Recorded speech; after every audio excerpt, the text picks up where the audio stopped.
דוקטור בזום, יש דברים שאני חייבת לדעת לפני שאני עושה את ההחזרה הזאת? כן, יש שני דברים שהם משמעותיים כשמדובר על החזרה עצמית של פריקת כתף.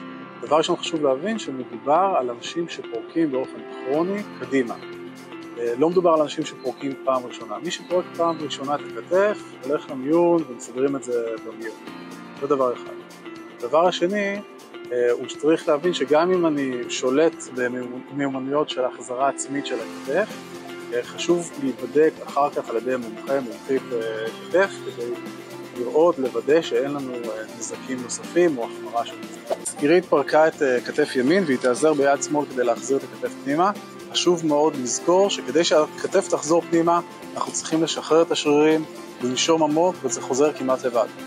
אז אנחנו מבקשים מעירית לעבור למצב שכיבה, מניחה את הראש, היא תעזר עכשיו יד שמאל תומכת ביד ימין, האגודל מסתכלת לשמיים, ויד שמאל תעביר את יד ימין דרך הכתף אל מעל הראש.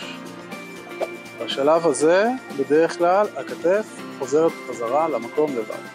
אוקיי, אז עירית פרקה את כתף ימין, הפעם היא תשתמש בדרך שמאל כדי להחזיר את הכתף למקום. אני מזכיר עוד פעם, אנחנו רוצים לשחרר את הכתף, לשחרר את השרירים, ממש להתמסר להחזרה כדי שזה יחזור פנימה.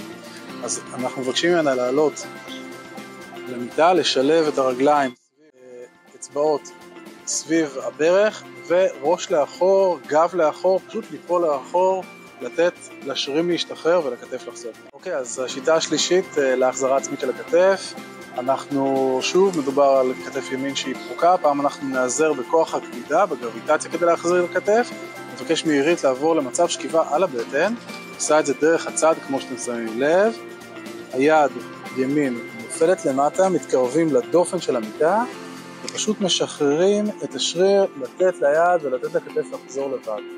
אנחנו רוצים לזרז קצת את התהליך, למשוך את היד קצת יותר, אנחנו נותנים להחזיק משקולת שעוזרת ליד ליפול קצת יותר למטה, למשוך את המפרק למטה ולאפשר את ההחזרה העצמית של המפרק.